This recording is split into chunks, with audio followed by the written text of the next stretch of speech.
Hello everyone, welcome back to my channel और मैं हूं निधि। आज के वीडियो में बात करने वाली हूं बेबी बम्प के बारे में कि प्रेगनेंसी के कौन से महीने से आपका बेबी बम्प शो होने लगता है, कब टेंशन की बात है, कब नहीं टेंशन की बात है, साथ में आपकी फर्स्ट प्रेगनेंसी है या फिर सेकंड प्रेगनेंसी है, दोनों में बेबी बम्प कब शो होता है, क्योंकि दोनों में थोड़ा थोड़ा डिफरेंस आता है। तो वो सारी चीज़ें मैं डिस्कस करूँगी on the basis of my own experience. And without much ado let's dive into the video.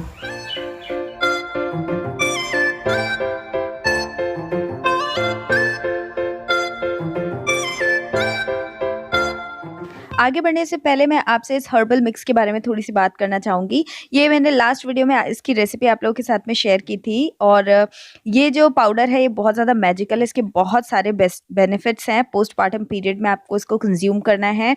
आपकी पोस्टपार्टम रिकवरी, चाहे आपकी सी सेक्शन हो या नॉर्मल डिलीवरी हो, आपको ये पाउडर बहुत हेल्प करेगा। एंड ब्रेस्ट मिल्क की सप्लाई में भी हेल्प करेगा, वेट लॉस में भी थोड़ी बहुत हेल्प करेगा। तो ये बहुत सारे इसके बेनिफिट्स हैं और इसकी रेसिपी मैंने आप लोगों से शेयर की है। मैंने इसको अपने पोस्टपार्टम पीरियड में काफ़ी लंबे टाइम तक कंज्यूम किया था, मुझे बहुत अच्छे बेनिफिट्स मिले थे, इसीलिए ये रेसिपी मैंने आपके साथ शेयर की है। तो अगर आप प्रेग्नेंट हैं तो आप इस वीडियो को सेव कर लीजिए, आपकी डिलीवरी के बाद आप यूज़ कर सकते हैं। और अगर आपने अभी डिलीवरी की है तो आप इस रेसिपी को ज़रूर ट्राई कीजिएगा।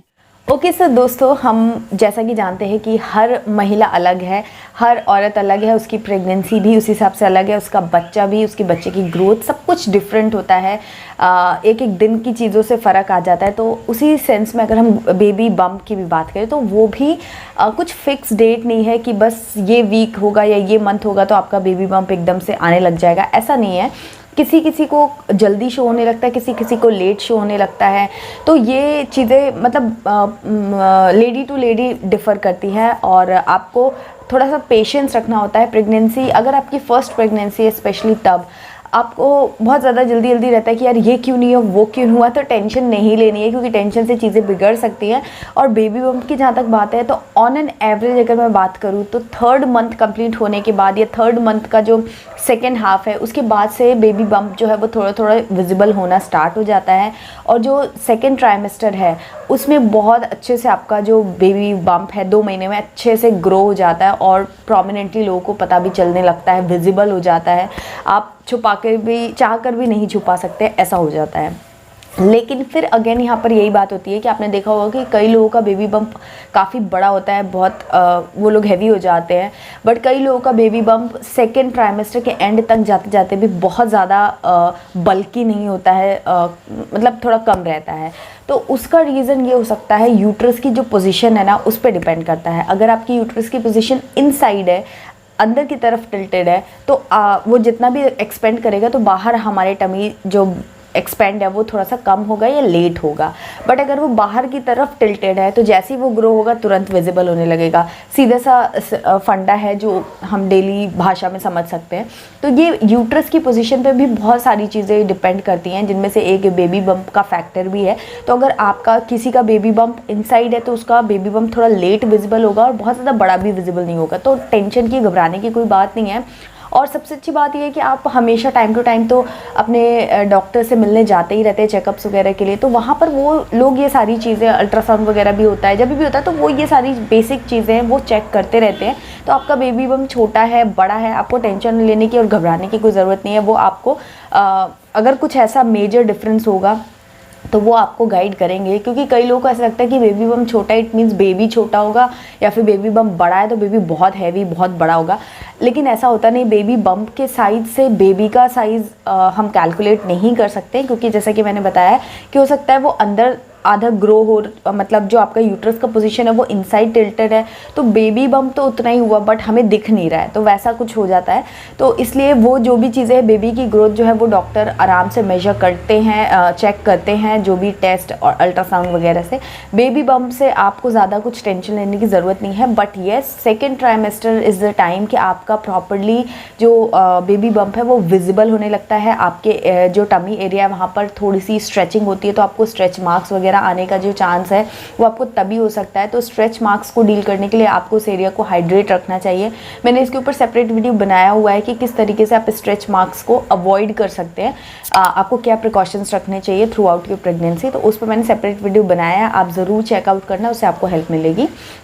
तो ये second trimester is the time. अगर सेकेंड ट्राइमेस्टर अगर आपका 6 मंथ तक भी बेबी बम्प ढंग से विजिबल नहीं हुआ है, बहुत ही हल्का हल्का है, तो फिर टेंशन की बात है। तो ऑब्वियसली आपके डॉक्टर आपको गाइड करेंगे, आप उनसे ये चीज़ डिस्कस कर सकते हो। और किसी भी तरह की कोई टेंशन हो, कोई भी मन में डाउट आता है, तो अपने डॉक्टर से आप बिना झिझक पूछे, वो आपको ज़रूर हेल्प करते हैं। तो उससे आपकी टेंशन ख़त्म होती है, क्योंकि टेंशन बिल्कुल भी सॉल्यूशन नहीं है किसी चीज़ का। और सबकी प्रेगनेंसी, सबका बेबी, सब कुछ अलग अलग रहता है, तो इसलिए अपने आप को दूसरे से कंपेयर करना भी सही नहीं रहेगा।